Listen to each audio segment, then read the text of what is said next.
Hey everyone, welcome back to another episode of Rifles of the World. I'm Mike B, and today we're going to be taking a look at the Swiss K31 rifle. For years these were on the market. I really hope we see more of them again in the future because this is probably one of the finest military surplus rifles you can buy. Of course, there's been a lot of YouTubers that have made videos on these and, doing cost comparison, etc., etc. We're not going to do that. This playlist, in case you haven't noticed yet on the other videos, is just kind of a more rundown, simple, who used what, when, and this will be Switzerland from 1931 on to the 1950s when it was replaced by the Sturmgewehr 57 officially. So these were made, like I said, from 1931, which there weren't very many made because they were still using the model 1911 and the K11 rifle. But they figured out that the K11 was just as suitable for their needs as the long Gewehr 1911.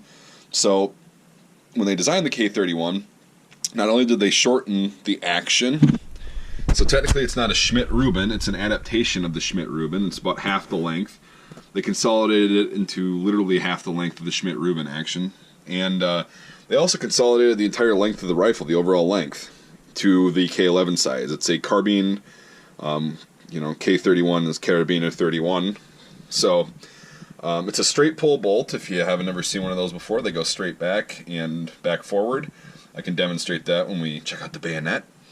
So this one's actually in really good condition. Not meaning to toot my own horn, I just happened to get really lucky on this one. Very lucky on this one. And got it in 2010.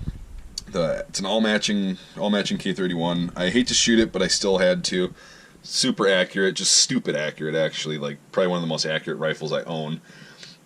It shoots way better than I could. It shoots the 7.5 by 55 Swiss cartridge, which comes in these handy dandy little disposable kind of resin cardboard tin clips, or chargers we'll call them. And the round actually looks like this. This is surplus Swiss GP Gewehr Patronen 11, model 1911. So this is made for the 1911 rifles and the carbine, the K11, and they just kept using it in the Swiss rifles, and they actually used it in the Sturmgewehr 57, which is pretty sweet. And they used that cartridge up in their machine guns up until the 1990s, or pretty recently actually. Yeah, more recent than the 1990s. So it shoots that cartridge, which is actually pretty easy to find, surplus-wise, and it's commercially available. So the sights graduate from 0 to 1,500 meters. The older ones go out to 2,000, but since it's a carbine, I don't think they were very optimistic about that.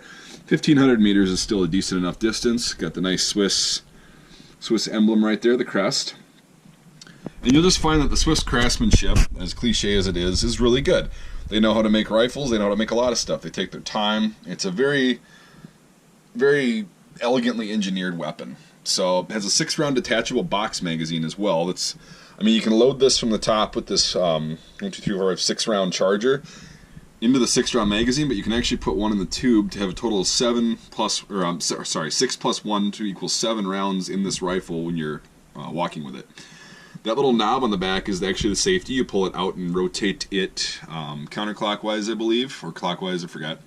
And the safety is engaged, and then when it's like this, it's not engaged, it's ready to go. You can also disengage it by holding the trigger down and letting that fall forward, and then when you're ready to fire, you just pull the knob back. It's really easy to grab. It looks goofy, but it's very practical. So they use these in all sorts of their infantry. Their ski troopers, their regular infantry, everything had these bicycle troopers. It was just a compact, really well-designed, well-thought-out rifle.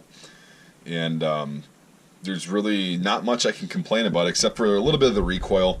Just like any carbine weapon you've seen on my other videos, that any carbine that's designed to fire a full-powered rifle cartridge like this that was usually in a longer rifle is going to kick a little more. It seems to kick a little more. So if you're shooting it all day at the range with a t-shirt on, you're going to feel it by the end of the day.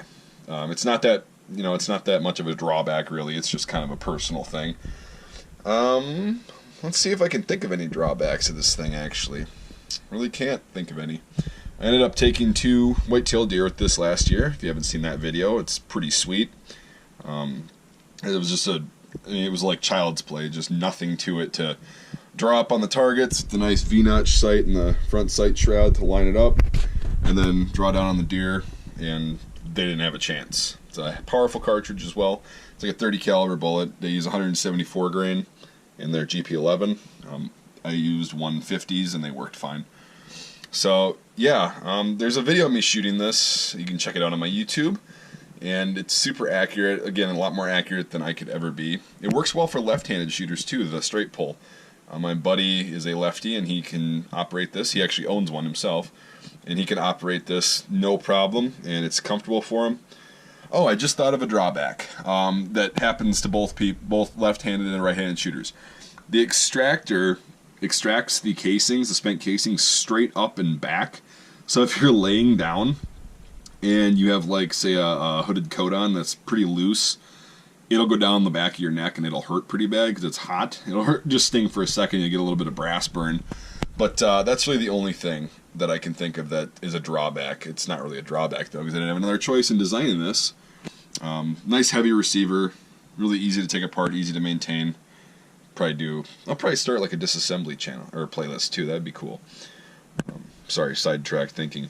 Yeah, anyway, it's got the full handguard on it. It does heat up pretty substantially, but with the full handguard, you don't really burn your hands as often as you would like on a K98 that has like the half handguard.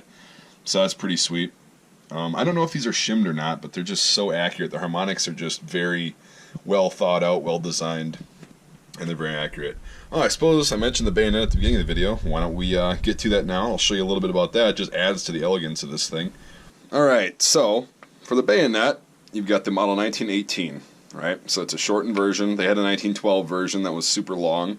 They figured they didn't need that. So you got this, and this is what the frog looked like. This one's a little bit worn, so is the scabbard, but I like that look. So to pull this out is nothing. You've got two manufacturers that I know of that made these. I've got this one, Waffenfabrik Neuhausen, and you've got Elsener Schweiz. And both are, I mean, equal quality. I can't find anything wrong with them. It's a double-edged short sword bayonet is what I classify it as. Doesn't have a fuller. It's very easy to stab something with this and take it out. As we demonstrated in our stabbing things with bayonets video, we stabbed cordwood, which is pretty hard and dense, and a lot of the bayonets stuck, and this one went in and came out. Yeah, so it attaches to the rifle pretty typically. Grab this right here. It's got the bayonet lug, the actual lug, the locking lug on the bottom, and then this has got a muzzle ring on it. So you just take this, run the lug through the little guide in the back, and it clips on. And then to release it, you've got the button right there, and it slides off. But we'll just leave this on here for a little bit so you can kind of see. You know, you got a nice rifle and you've got a nice bayonet to go with it. Overall length on this with the bayonet, we'll try and set this down really quick and get the whole thing in the frame. Since it's a carbine, we might be able to do that. Please work with me. Alright, so hopefully she'll stay.